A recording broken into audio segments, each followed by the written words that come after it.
नमस्कार बच्चों, एक बार फिर से तक्षशिला परिवार में आप सभी का हार्दिक स्वागत है और मैं हूं आपके साथ प्रभात कौशिक। तो बच्चों, आज की जो क्लास होगी उसमें हम एसएससी जीडी के जो प्रीवियस क्वेश्चन मैथमेटिक्स के आ चुके हैं 2023 में, 2022 में और 2019 में, तो लास्ट हम 2019 तक आपको क्वेश्चन जो है प्रीवियस के कराएंगे ताकि इसी आधार पर इस बार भी जीडी का पेपर जो है कंडक्ट कराया जाएगा। ठीक है ना, क्योंकि इससे पहले हमने जो प्रैक्टिस बैच कराया था बच्चों को ऑफलाइन बैच में, तो जो चीजें हमने पढ़ाई थी सेम टू सेम 2023 में पेपर जब हमने 2022 के लिए 2023 के लिए ऑफलाइन प्रैक्टिस बैच चलाया था, तो उसकी मैं बात कर रहा हूं। ठीक है, तो इस बार भी हम बच्चों 11 दिसंबर 2023 से जीडी के लिए प्रैक्टिस बैच जो है ऑफलाइन मोड में लॉन्च करने वाले हैं। ठीक है, तो जिस बच्चे को भी ऑफलाइन बैच करना हो जीडी का प्रैक्टिस बैच, तो वो बच्चों क्लास में आ सकता है और संपर्क कर सकता है क्लास में आकर। ठीक है, तो चलिए बच्चों, आज की जो क्लास होगी उसमें हम जीडी के कुछ क्वेश्चन, बेहतरीन क्वेश्चन लेकर आए हैं जिसको करके आपको जो है बिल्कुल एकदम आनंद की अनुभूति होने वाली है। ठीक है, लेकिन जीडी की और मैं अगर यूपी पुलिस की मैं बात करूं तो जीडी और यूपी पुलिस में केवल इतना सा अंतर है बच्चों कि जो जीडी की हिंदी है वो उसमें ज्यादातर वोकैबुलरी पूछता है एग्जामिनर, और जो यूपी पुलिस की हिंदी होती है उसमें व्याकरण भी पूछता है अच्छी खासी। ठीक है बच्चों, लेकिन अगर मैं बात करूं गणित की, तो आप जीडी के क्वेश्चनों की प्रैक्टिस अच्छे से कर लेना। आपका जो यूपी पुलिस में जो लेवल होता है गणित का वो जीडी के मुकाबले थोड़ा इजी होता है। ठीक है, लेकिन इस बार ऐसा देखने को मिल सकता है कि यूपी पुलिस का जो एग्जाम होगा उसका जो लेवल होगा क्वेश्चनों का वो थोड़ा ठीक ठाक हो सकता है, क्योंकि 4 साल बाद जो है वैकेंसी देखने को मिलने वाली है। ठीक है बच्चों, 4 क्या 5 ही हो जाएगी अगर 2024 में भर्ती आती है तो। ठीक है, तो चलिए बच्चों अब शुरू करते हैं हम क्वेश्चनों को। जीडी के जो प्रीवियस क्वेश्चन है उसको शुरू करते हैं। ठीक है, तो आप तब तक एक बार क्वेश्चन को पढ़िएगा। तो क्वेश्चन है बच्चों, 10 किलोग्राम बेहतर किस्म वाले चावल में 5 किलोग्राम घटिया किस्म का चावल मिला दिया जाता है। बेहतर किस्म और घटिया किस्म वाले चावल की कीमतें क्रम से 85 रुपये और 46 रुपये है। तो मिश्रण का प्रति किलोग्राम औसत मूल्य ज्ञात करें। तो मिश्रण का प्रति किलोग्राम औसत मूल्य आपसे जानना चाहता है। तो बच्चों, इस क्वेश्चन को पढ़ के कुछ बच्चों के दिमाग में आ चुका होगा कि किस तरीके से हम इस क्वेश्चन को करेंगे। ठीक है, लेकिन मैं आपको बता के चलूंगा कि किसी भी क्वेश्चन के बनाने के कई तरीके होते हैं। ठीक है, अब मैं अगर इसी क्वेश्चन की मैं बात करूं तो बच्चों, तो ये जो क्वेश्चन है ये एलिगेशन मेथड से भी सॉल्व किया जा सकता है, यहां तक कि डेविएशन मेथड का भी प्रयोग करके हम इस क्वेश्चन को सॉल्व कर सकते हैं। ठीक है, लेकिन मेरा मानना यह है बच्चों कि जब क्वेश्चन का डाटा वेरी इजी यानी कि बहुत ही आसान हो, तो कभी भी आप ये अर्जी फर्जी तरीके के चक्कर में ना पड़े, सीधा बेसिक मेथड से क्वेश्चन को करें और आप जो है जल्दी क्वेश्चन को कर पाओगे। ठीक है, हालांकि हम एलिगेशन मेथड का भी प्रयोग करते हैं और डेविएशन मेथड का भी प्रयोग करते हैं, लेकिन इन दोनों मेथड का प्रयोग बच्चों हम केवल तब करते हैं जब क्वेश्चन थोड़ा कैलकुलेटिव हो, डाटा थोड़ा टफ हो। ठीक है, लेकिन इस क्वेश्चन को देखकर आपको समझ में आ चुका होगा कि ये जो क्वेश्चन है इसका डाटा बेहद आसान है, तो बेसिक मेथड से बनाने में कोई बुराई नहीं होती। ठीक है, तो चलिए शुरू करते हैं भाई। क्वेश्चन में क्या बोला गया, तो 10 किलोग्राम बेहतर किस्म, 10 किलोग्राम बेहतर किस्म वाले चावल और 5 किलोग्राम घटिया किस्म वाले चावल। तो ये जो 10 किलोग्राम है बच्चों, ये 10 किलोग्राम है बेहतर किस्म वाले, और 5 किलोग्राम चावल जो है ये घटिया किस्म वाले चावल है। इन दोनों को आपस में मिला दिया गया। जो बेहतर किस्म वाले चावल है इसका जो भाव है वो है 85 रुपए। ठीक है, और जो घटिया किस्म वाले चावल है इसका जो भाव दिया हुआ है बच्चों वो 46 रुपए दिया हुआ है। ठीक है, और अब ये कहा गया कि अगर हम इन दोनों को मिला दें तो मिलाने के बाद जो मिश्रण बनेगा उसका जो भाव होगा वो क्या होगा। तो बच्चों, ऐसे क्वेश्चन को किस तरीके से आप करोगे देखना। ठीक है, तो आपसे केवल एक तरीके से पूछना चाहता है एवरेज मूल्य की, इन दोनों का एवरेज मूल्य क्या होगा, मिलाने के बाद जो मिश्रण होगा उसका भाव क्या बनेगा। ठीक है, औसत मूल्य क्या होगा, बात को समझिएगा। तो अगर आप 5 से 10 को काट दो, 5 एकम 5, 5 दूनी 10, तो आप ये कहोगे कि 2:1 का रेशियो आ गया, यानी कि अगर 2 किलो में बेहतर किस्म वाले चावल 1 किलो घटिया किस्म वाले चावल में मिलाता हूं जिसका भाव 85 है और इसका भाव 46 रुपए है, तो 2 गुणा 85 एवरेज मूल्य पूछ रहा है, एवरेज प्राइस है ना, तो एवरेज मूल्य क्या होगा, 2 गुणा 85 यानी कि 170 प्लस 1 गुणा 46 यानी कि 46 बटे टोटल कितना बना बेटा, 2 + 1 यानी कि 3। तो ये बना बच्चों एवरेज मूल्य। ठीक है, इसको आप जोड़ दोगे तो बनेगा कितना, 216, और 216 को 3 से भाग करोगे तो ये आपका जो एवरेज मूल्य हुआ वो 72 रुपए पर केजी, जो कि आपका ऑप्शन कौन सा होगा बेटा, डी ऑप्शन होगा। ठीक है, तो उम्मीद है बच्चों इस क्वेश्चन को अगर आप इस तरीके से ट्राई करते हो तो आप बहुत ही जल्दी इस क्वेश्चन को बना सकते हो। हालांकि एलिगेशन और डेविएशन मेथड का प्रयोग करके आप इस क्वेश्चन को कर सकते हो, लेकिन थोड़ा टाइम ले सकते हो, तो इसलिए डाटा आसान है तो इस तरीके से करना मेरे हिसाब से सही है। ठीक है, या आप डायरेक्ट इसको काटो भी ना, चाहे 10 गुणा 850 कर दो, तो 10 गुना 85 कर दो, 850 बनेगा, 5 गुना 40, फिर वापस जो है 10 और 5 15 से डिवाइड कर दो। लेकिन हमें कैलकुलेशन को आसान करना था, इसलिए मैंने यहाँ पे किलोग्राम का रेशियो बना लिया। ठीक है, तो उम्मीद है क्वेश्चन आपको अच्छे से समझ में आ चुका होगा। तो नेक्स्ट क्वेश्चन की ओर बढ़ते हैं, जो कि आपके सामने आ चुका है। ठीक है बच्चों,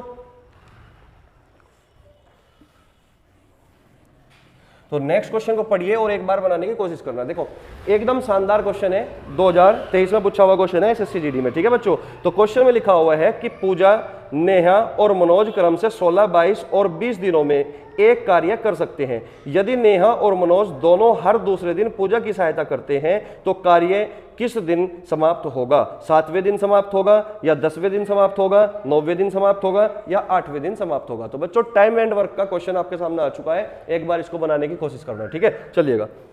तो क्वेश्चन में दिया हुआ बच्चों कि पूजा, नेहा और मनोज, पूजा, नेहा और मनोज, तो पूजा इस कार्य को कितने दिन में समाप्त कर सकती है? 16 दिन में।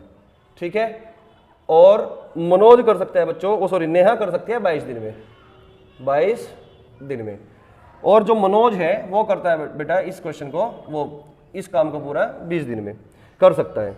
यदि नेहा और मनोज दूसरे दिन, यदि नेहा और मनोज हर दूसरे दिन पूजा की सहायता करते हैं तो कार्य किस दिन समाप्त होगा? 7वें दिन, 10वें दिन, या 9वें दिन, या 8वें दिन? ठीक है, तो जब भी बेटा इस टाइप का क्वेश्चन होगा तो आप जो है इस क्वेश्चन को भी कई तरीकों से कर सकते हो, लेकिन जो बेस्ट अप्रोच होगी आपको उसी को सीखना है और उसी से आपको काम करना है। ठीक है, तो चलिएगा। अगर मैं बात करूं कि पूजा अगर अकेले काम करती है तो 16 दिन लेती है, और नेहा अगर इसी काम को अकेले करेगा तो 22 दिन लेता है, और मनोज अगर इसी काम को अकेला काम करता है तो 20 दिन लेता है। ठीक है, तो सबसे पहला काम क्या होगा बच्चों? आपको ये पता करना पड़ेगा कि आखिर टोटल काम क्या है। तो आप क्या करोगे? इन सब का एलसीएम ले लोगे, इन सब का एलसीएम ले लोगे। अब एलसीएम लेने का तरीका होता है, ठीक है, एलसीएम को जल्दी से कैसे लिया जाएगा आप वो समझना। अब जो ये तीन संख्या हमारे पास है, 16 है, 22 है और 20 है, तो 16, 22 और 20 में जो सबसे बड़ी संख्या होगी बच्चों, तो सबसे बड़ी संख्या है 22, तो इसका मतलब या तो एलसीएम 22 खुद होगा या 22 का कोई मल्टीपल होगा। यानी कि जो बड़ी संख्या होती है या तो वो खुद बनती है एलसीएम या उसका कोई मल्टीपल बनता है एलसीएम। बात समझ में आई? अगर मैं 22 में देखता हूं बच्चों तो दो संख्या छिपी हुई है, 2 गुना 11, 2 गुना 11, 11 दूनी 22 बनेगा। ठीक है बच्चों, तो 22 तो एलसीएम हो नहीं सकता क्योंकि हमें 16 भी चाहिए। अब मुझे एक बात बताओ, 16 बनाने के लिए क्या करना पड़ेगा? भाई 22 में 2 तो है लेकिन 8 की कमी है, तो 8 दूनी 16, यानी कि 22 में 2 छिपा हुआ है, तो 8 दूनी 16। ठीक है, तो 16 कंप्लीट हो चुका, 22 भी कंप्लीट हो चुका। अगर मैं बात करूं बच्चों 20 की कि क्या इसमें 20 है, तो बच्चों 20 के लिए 4 पंजे 20 होता है, तो 8 में 4 तो छिपा हुआ है लेकिन 5 की कमी है, तो इसका मतलब जो हमारा एलसीएम बना बच्चों वो 22 गुना 8 पंजे 40, 22 गुना 40 बना। क्लियर हुई बात? ठीक है, तो 22 को मैं लिख सकता हूं 2 गुना 11 और 8 गुना 5। ठीक है, तो ये हमारा टोटल क्या बना बच्चों? एलसीएम। और इसी बात को मैं इस तरीके से लिख सकता हूं, 2 पंजे 10 और गुना 8 80, 80 गुना 11 880, यानी कि हमारा जो एलसीएम आया बच्चों वो 880 आया, यानी कि टोटल जो वर्क है वो कितना है? 880 यूनिट है। कुल काम कितना है? 880 है। क्लियर हो चुकी होगी बात यहां तक? ठीक है बच्चों, तो अगर मैं बात करूं कि जो पूजा है वो 16 दिन में 880 काम करती है, पूजा 16 दिन में 880 काम कर सकती है, तो एक दिन में कितना करेगी? तो 16 से 880 को डिवाइड करोगे। अब 880 को डिवाइड करोगे तो आप यहां से देख लो, जब 16 से 880 को डिवाइड करोगे तो 8 दूनी 16 कटेगा, तो 11 पंजे 55 बचेगा, तो इसका मतलब पूजा का एक दिन का जो काम होगा बच्चों वो 55 होगा। ठीक है, इसी प्रकार अगर मैं बात करूं नेहा 22 दिन में अगर 880 काम करते हैं तो एक दिन में कितना काम होगा? तो 8 पंजे 40, क्योंकि 11 दूनी 22 कटेगा, 8 पंजे 40 बचेगा, तो यानी कि एक दिन का काम हुआ 40। मनोज एक दिन में कितना करेगा? 20 से डिवाइड कर दो, 880 को 20 से डिवाइड करोगे तो 0 से 0, तो कितना बचेगा? 44 बचेगा। ठीक है बच्चों, तो पूजा का एक दिन का काम आया बच्चों 55, नेहा का एक दिन का काम आया 40 और मनोज का एक दिन का काम आया 44। तो उम्मीद है यहां तक चीजें एकदम से क्लियर हो चुकी होगी। ठीक है, चलिए आगे बढ़ते हैं।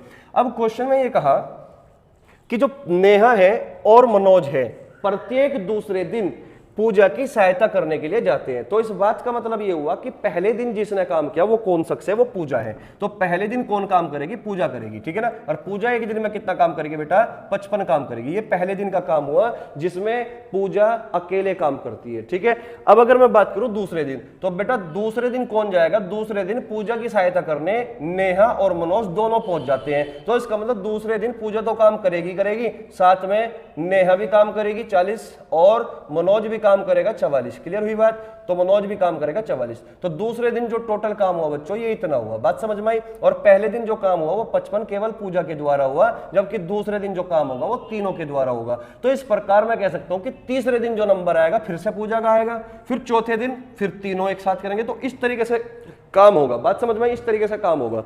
तो इस तरीके से मैं कह सकता हूं कि जो टोटल काम हुआ यहां से यहां तक ये 2 दिन का काम हुआ। 55 55 110, 110 40 150, 150 40 190 और 4 194। तो इसका मतलब टोटल जो काम हुआ बच्चों वो 194 यूनिट काम हुआ। और 194 यूनिट जो काम हुआ ये टोटल कितने दिन में हुआ? आप कहोगे सर ये 2 दिन में काम हुआ पूरा, ठीक है ना। तो 194 यूनिट काम पूरा 2 दिन में हुआ। क्लियर होगी बात यहाँ पे? तो समझाने में थोड़ा वक्त जरूर लग सकता है, लेकिन पेपर में जब आप तुम खुद करोगे ना और बहुत ही जल्दी कर पाओगे, ठीक है, क्योंकि पहले आपको सीखना पड़ेगा, ठीक है। तो 194 यूनिट काम 2 दिन में हुआ। क्लियर हुई बात? अब आपको करना क्या है, 194 का ऐसा मल्टीपल ढूंढना है जो 880 के नजदीक हो, 880 से बड़ा ना हो, 880 से जस्ट छोटा हो, ठीक है। अगर मैं 19 की महारनी 5 बार चलाऊं, 19 पंजे 95, 95 88 से ज्यादा है तो 4 की चला लो, तो 4 की मल्टीप्लाई कर दोगे बच्चों आप यहाँ पे। 4 चौक 16, कितना बचा भाई? 1 4 9 36 और 1 37, 3 4 और 3 7, 776 यूनिट जो काम होगा वो कितने दिन में होगा बेटा? 4 दूनी 8, 8 दिन में काम होगा। तो इसका मतलब ये हुआ कि 194 यूनिट काम हुआ 2 दिन में, और 776 यूनिट जो काम होगा बच्चों वो 8 दिन में काम पूरा होगा, ठीक है। तो 4 की मल्टीप्लाई की, 4 की मल्टीप्लाई करने पर 776 यूनिट काम हमारा हो चुका। अब कितना बचा भाई? 10 में से 6 गए 4, 0, 104 यूनिट हमारा काम शेष बचा। क्लियर हुई बात? तो 8 दिन में 776 काम पूरा हो चुका, 880 में से 776 काम पूरा हो चुका 8 दिन में। बात समझ में आई? अब जो नंबर आया बच्चों वह वापस से किसका है? पूजा का। तो पूजा करती है एक दिन में 55 काम, तो एक दिन में 55 काम पूरा किया किसने? पूजा ने। तो एक दिन यहाँ पे हमने जोड़ दिया। क्लियर होगी बात? तो 55 काम और हो चुका 104 में से। तो 104 में से 55 घटाओगे बचेगा कितना बेटा? ये बचेगा आपका काम 49 यूनिट, 49 काम और बचा हुआ है, ठीक है। तो टोटल यहाँ पे 9 दिन हो चुके, टोटल यहाँ पे 9 दिन हो चुके हैं, ठीक है। 49 काम और बचा हुआ है, तो 49 को और लोगे आप। 49 यूनिट काम कौन करेगा बच्चों? 49 यूनिट काम करेगा अब ये 55 40 और 44, ठीक है। क्योंकि जब 55 काम यहाँ पे हो चुका तो अब जो 49 काम बचा ये तीनों के द्वारा होगा, और तीनों एक दिन में कितना काम करेंगे मिलके भाई? 5 और 4 9, यानी कि 139 काम एक दिन में पूरा होगा, ठीक है ना। लेकिन हमें करना केवल कितना है? 49 यूनिट काम करना है हमें। तो यहाँ पे 139 यूनिट होता है एक दिन में, तो 49 यूनिट काम कितने दिन में होगा? आप कहोगे सर 49 बटे 139 दिन में होगा, ठीक है ना। तो कुल मिला के 8 और 1 9, 9 सही 49 बटे 139 दिन। तो इतना समय लगेगा बच्चों इस पूरे काम को करने में। तो लेकिन सवाल में पूछा गया कि कौन से दिन ये काम खत्म होगा, तो 9 दिन में तो बच्चों यहां तक ही काम खत्म हुआ। इसका मतलब थोड़ा एक दिन और लगेगा, लेकिन एक दिन कंप्लीट नहीं लगा। 10वें दिन काम खत्म होगा, लेकिन पूरा जो 10वां दिन होगा उसमें पूरा दिन नहीं लगा, ठीक है। तो आंसर जो होगा बच्चों आपका बी ऑप्शन होगा कि आपका जो काम खत्म होगा वो 10वें दिन होगा। क्लियर होगी बात? क्योंकि 9 दिन में केवल यहां तक काम हुआ, अभी भी 49 यूनिट काम बचा हुआ था, तो इसलिए अगला दिन भी लगेगा, लेकिन अगला दिन पूरा नहीं लगा, कम लगा। कितना? 49 बटे 39 दिन लगा बस केवल। क्लियर हुई बात? तो 10वां दिन यानी कि इसका आंसर जो होगा आपका बी ऑप्शन होगा। तो उम्मीद है क्वेश्चन आपको अच्छे से समझ में आया होगा। बहुत ही बढ़िया तरीके से मैंने एक्सप्लेन करने की पूरा कोशिश की, ठीक है। इस तरीके से आपको सवाल को करना है, ठीक है। तो नोट करो जल्दी से। नेक्स्ट क्वेश्चन की ओर बढ़ते हैं, तब तक आप नेक्स्ट क्वेश्चन पढ़ो जल्दी से। मैं इसको रफ कर देता हूं, ठीक है।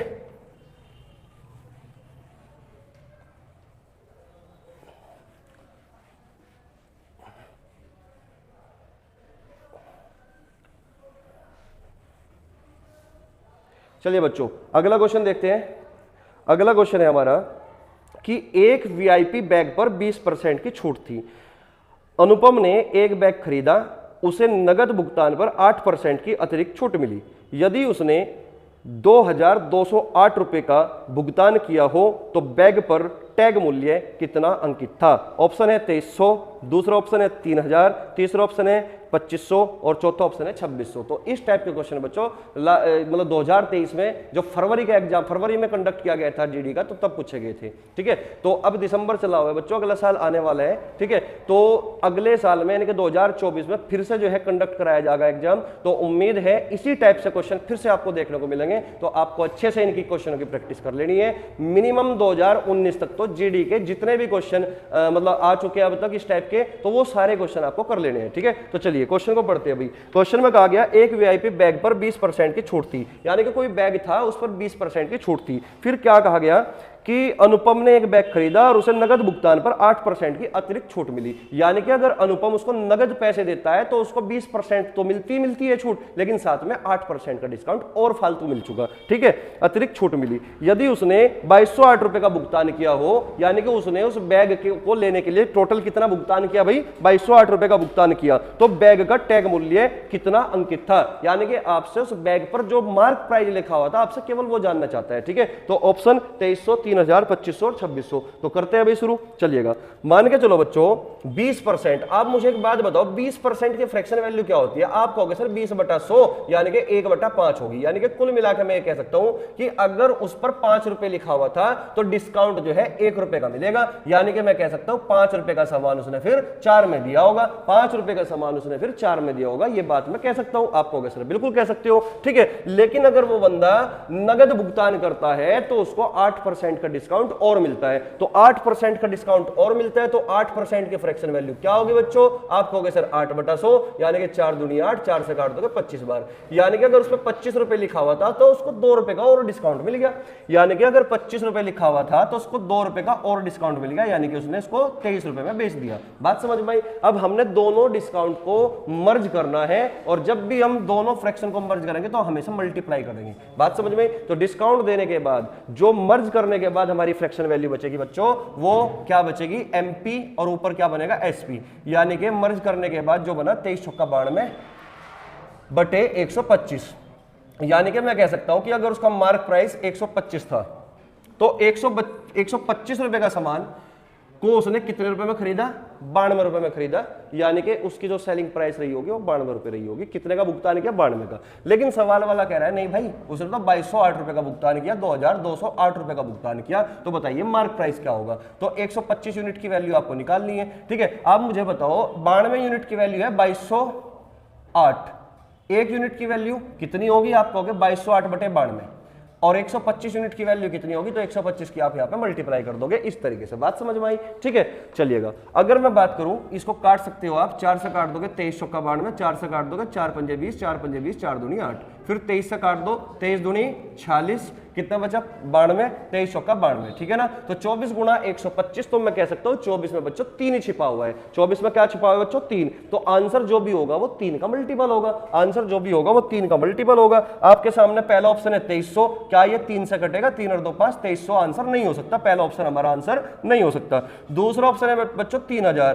3000 3 से कट सकता है, इसका मतलब बी ऑप्शन हमारा आंसर हो सकता है। अगर मैं बात करूं सी ऑप्शन की, सी ऑप्शन में लिखा हुआ है बच्चों 2500, और 2500 5 और 2 7, यानी कि ये 2500 3 से नहीं कटता, तो इसका मतलब ये हमारा सी ऑप्शन भी आंसर नहीं हो सकता। ठीक है, अगर मैं बात करूं डी ऑप्शन की बच्चों, तो डी ऑप्शन में लिखा हुआ है 2600, 6 और 2 8, ये 3 से नहीं कटेगा, तो इसका मतलब डी भी हमारा आंसर नहीं होगा। तो आपका आंसर जो होगा 3000 रुपए होगा, यानी कि 24 गुणा 125 करोगे तो आंसर जो निकलेगा बच्चों वो 3000 रुपए निकलेगा। और उम्मीद है मुझे ये क्वेश्चन आपको भली बात ही अच्छे प्रकार से समझ में आया होगा। ठीक है, एक बार फिर से मैं थोड़ा रिवाइज करा देता हूं क्वेश्चन को। क्वेश्चन में ये कहा गया था कि एक बैग था और उस बैग पर 20% का डिस्काउंट था, लेकिन अगर कोई बंदा नगद भुगतान करता है, नगद पेमेंट करता है, तो उसको 8% का डिस्काउंट और मिलता है। इसका मतलब टोटल जो डिस्काउंट हुआ वो हमारे पास दो है, एक 20% का और एक 8% का। 20% की फ्रैक्शन वैल्यू 1/5 है, 8% की फ्रैक्शन वैल्यू 2/25 है, यानी कि अगर मार्क प्राइस 5 रुपए है तो डिस्काउंट 1 का है, तो 5 का सामान 4 में बेच दिया गया होगा। ठीक है, अगर 25 रुपए लिखा हुआ है तो 2 रुपए का डिस्काउंट दिया गया, तो 25 का सामान 23 में बेच दिया गया होगा। इन दोनों को हमने कर लिया मर्ज, 92/125, यानी कि 125 रुपए का सामान हमने कितने में बेचा? 92 रुपए में बेचा, जबकि भुगतान कितना किया गया? 2208 रुपए। तो 1 यूनिट की वैल्यू यहां से बेटा 24 आ गई, तो 125 गुणा 24 कितना आ गया? 3000। सीधा आंसर। क्लियर हो चुकी होगी बात। तो नेक्स्ट क्वेश्चन की ओर बढ़ते हैं भाई। ठीक है, चलिएगा, इसको मैं रफ कर देता हूं, तुम जल्दी से इसको नोट कर लो एक बार। ठीक है, चलिए बच्चों नेक्स्ट क्वेश्चन की ओर बढ़ते हैं भाई, मैं रफ कर देता हूं उसको। पढ़ो तब तक आप अगला क्वेश्चन।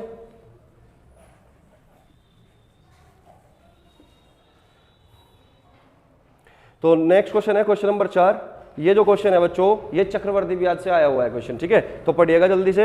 यदि कोई धनराशि 3 वर्षों में 64/27 गुना हो जाती है तो प्रति वर्ष चक्रवर्ती ब्याज की दर क्या है? पहला ऑप्शन है 33 सही 1/3%, दूसरा ऑप्शन है 21 सही 1/3%, तीसरा ऑप्शन है 16 सही 1/3% और चौथा ऑप्शन है बच्चों 25 सही 1/4%। तो एक बार बच्चों वीडियो को पॉज करके एक बार इसको बनाने की जरूर कोशिश करना, बहुत ही सिंपल क्वेश्चन है और ये फिक्स पैटर्न के क्वेश्चन होते हैं बच्चों। ये जो है टाइप वाइज क्वेश्चन होते हैं, ये हर एक एग्जाम में आपको देखने को मिलता ही मिलता है इस टाइप का क्वेश्चन, तो इसलिए हो जाता है वेरी वेरी इंपॉर्टेंट। तो बनाते हैं अभी क्वेश्चन को। क्वेश्चन में ये कहा गया यदि कोई धनराशि 3 वर्षों में 64/27 गुना हो जाती है, 64/27 गुना, 64/27 गुना हो जाती है। हमने मान लिया कि हमारी जो इनिशियल धनराशि थी ना बच्चों वो 27 रुपए थी। कितनी थी? 27। यानी कि हम जब भी इनिशियल कोई भी वैल्यू मानते हैं तो बेटा वो हमें हमेशा जो बटे में लिखा होता है उसी को मानते हैं। तो हमने मान लिया कि हमारी जो इनिशियली मूल धनराशि थी, शुरुआत की जो धनराशि थी वो 27 थी, लेकिन ये जो 27 रुपए है ना ये ठीक 3 वर्ष बाद, ये ठीक 3 वर्ष बाद कितने हो जाते हैं? 64/27 गुना हो जाते हैं। तो 27 का 64/27 करोगे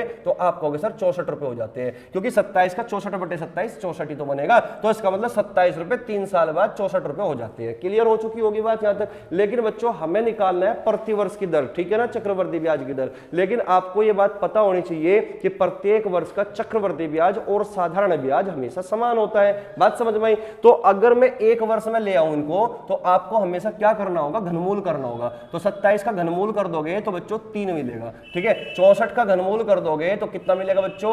यहाँ पे 4 मिलेगा। तो मैं बोलूंगा कि 3 रुपए 4 रुपए बने ठीक 1 साल बाद। तो बच्चों ब्याज कितना मिल गया? अरे 3 रुपए 4 रुपए बन गया कि नहीं? आप कहोगे हाँ। तो 1 रुपए का ब्याज मिल गया कितने रुपए पर? 3 रुपए पर। 100 पर कितना? यही आपकी परसेंटेज वैल्यू निकल गई, यानी कि 33 सही 1/3%, जो कि आपका कौन सा ऑप्शन है बच्चों? पहला ऑप्शन है। ये आपका आंसर आ गया। क्लियर हो चुकी होगी बात। तो जब भी इस टाइप का क्वेश्चन होगा आपको किस तरीके से अंजाम देना है, इस तरीके से करना है। कुल मिलाकर बात यह है मेरे भाई, ये क्या है? ये जो 64/27 था ना, ये 64/27 था, ये 3 साल का मल्टीप्लाइंग फैक्टर था, 3 साल का। हमें हमेशा परसेंटेज वैल्यू निकालने के लिए, चक्रवर्ती ब्याज की दर निकालने के लिए 1 साल का मल्टीप्लाइंग फैक्टर चाहिए। अगर ये 3 साल का मल्टीप्लाइंग फैक्टर है मेरे भाई, तो 1 साल का क्या निकलेगा? ये 3 साल के तो सीधा घनमूल कर दोगे, 64/27 का घनमूल करोगे तो 4/3 आ गया। यानी कि मैं बोलूंगा 3 रुपए 4 रुपए बने तो कितने का ब्याज मिलेगा? 1 का। कितने पर? 3 पर। 100 पर कितना? तो सीधा सीधा आ गया ना 33 सही 1/3%। इस तरीके से भी आप देख सकते हो और लिखने का तरीका बता, चीज वही है। बात समझ में आई? ठीक है, चलिएगा नेक्स्ट क्वेश्चन की ओर बढ़ते हैं भाई जल्दी से, ठीक है। नोट करो फटाफट, नोट कर लिया होगा भाई। नेक्स्ट क्वेश्चन पढ़ो फटाफट। नेक्स्ट क्वेश्चन है बच्चों, नेक्स्ट क्वेश्चन है, देखिएगा। क्वेश्चन में कहा गया है एक व्यक्ति ने अंकित मूल्य 500 रुपए वाली एक मेज को 2 क्रमागत छूटों क्रम से 8% और 25% पर क्रय किया। यानी कि एक व्यक्ति था, किसी सामान पर 500 रुपए लिखा हुआ था, लेकिन उसने 2 डिस्काउंट लिए, एक 8% का और एक 25% का। 8% और 25% के डिस्काउंट लेने के बाद उसको खरीद लिया। कुल मिलाकर कहने की बात ये है, ठीक है ना। उसने परिवहन पर 32 रुपए खर्च किए और मेज को 500 रुपए में बेच दिया। अब उसने क्या किया? अपने जेब से 32 रुपए और खर्च कर दिए और लगा दिए और उसको फिर जो किसी आदमी को 500 रुपए में भेज दिया, यानी कि बेच दिया, ठीक है ना। तो उसे कितने रुपए का लाभ हुआ? इतनी सी बात क्वेश्चन में पूछी गई। ऑप्शन है बेटा 120 रुपए, 130 रुपए, 123 रुपए और 124 रुपए। ये हमारे सामने 4 ऑप्शन है, ठीक है। चलिएगा तो करते हैं अभी शुरू। तो यानी कि कोई मेज थी, उस पर 500 रुपए लिखा हुआ था, ठीक है ना। उस टेबल पर कितना लिखा हुआ था? 500 रुपए। लेकिन उसने बच्चों 2 क्रमागत छूट ली, एक 8% की और एक 25% की छूट पर उसको खरीदा। तो 8% की छूट ली। भाई अपने आप में हर कोई चीज 100% होता है। मान के चलो उस मेज पर 100 लिखा हुआ है, लेकिन 100 पर 8 का डिस्काउंट ले लिया तो 92 में खरीद ली ना, यानी कि 92% में खरीद ली ना। तो 8% का डिस्काउंट लिया तो इसका मतलब 92% में खरीद ली, तो 92/100, ठीक है ना। 500 का 92/100, क्लियर हुई बात। लेकिन उसने एक डिस्काउंट और लिया 25% का, यानी कि अगर वो चीज 100 रुपए की थी, 25 का डिस्काउंट ले लिया तो 75 रुपए में खरीदी होगी, यानी कि 75% में खरीदी होगी, ठीक है ना। तो 75% और निकाल दो उसका, क्योंकि एक डिस्काउंट और है 75%, ठीक है। तो इतने रुपए में उसने खरीद लिया। ये सीपी बन गया भाई, ये क्या है? टेबल का क्रय मूल्य बन गया, कॉस्ट प्राइस बन गया। लेकिन उस आदमी ने उस मेज को अपने घर में न ले जाकर परिवहन पर 32 रुपए और खर्च कर दिए। दिए, तो यानी कि उसने 32 रुपए और इन्वेस्ट कर दिए, तो ये हो गया 32 रुपए और जोड़ दो। तो ये जो टोटल बना बच्चों, ये बना उसका कॉस्ट प्राइस की 32 रुपए परिवहन पर भी उसने खर्च किया। और अब क्या किया, खर्च करने के बाद उसको ना 500 रुपए में बेच दिया। अब ये जो 500 रुपए है बच्चों, ये एसपी है यानी कि विक्रय मूल्य है, 500 रुपए में उसने बेच दिया। तो क्वेश्चन में ये पूछा गया है कि उसको कितना रुपए का फायदा हुआ, ठीक है ना। तो चलिए अब यहाँ पे कैलकुलेशन करते हैं थोड़ी सी, उसके बाद ही देखते हैं कि उसको कितना फायदा हुआ, ठीक है बच्चों। तो 100 से 100 काट दिया, 25 × 75, 2500 का 100, 4 से काट दो 2300 का 92 यानी कि 23 बार कट गया, और 23 पंजे 115, 115 गुणा 3 कितना होगा बच्चों, 115 गुणा 3, 3 पंजे 15, 3 और 1 4 यानी कि 345, 345 में 32 और जोड़ दो तो कितना आ गया बच्चों, 377, यानी कि 345 प्लस 32 यानी कि 377 आ गया, ठीक है। तो इसका जो कॉस्ट प्राइस बना टोटल वो 377 बना। अब 377 का सामान उसने कितने में बेच दिया, 500 रुपए में बेच दिया। मेरी बात समझ में आई होगी यहां तक, आप कहोगे सर बिल्कुल आई, ठीक है ना।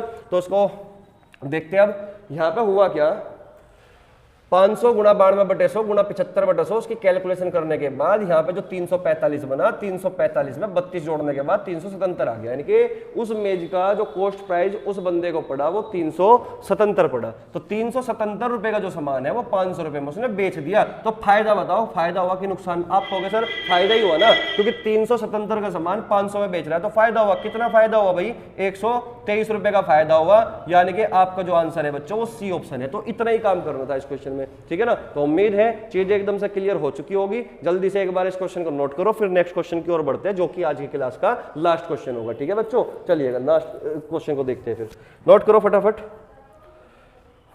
तो उम्मीद है चीजें एकदम क्लियर हो रही होगी, ठीक है। तो नेक्स्ट क्वेश्चन की ओर बढ़ते हैं भाई, इसको मैं रफ कर देता हूं, ठीक है। चलिएगा, तो क्वेश्चन नंबर लास्ट है आज का।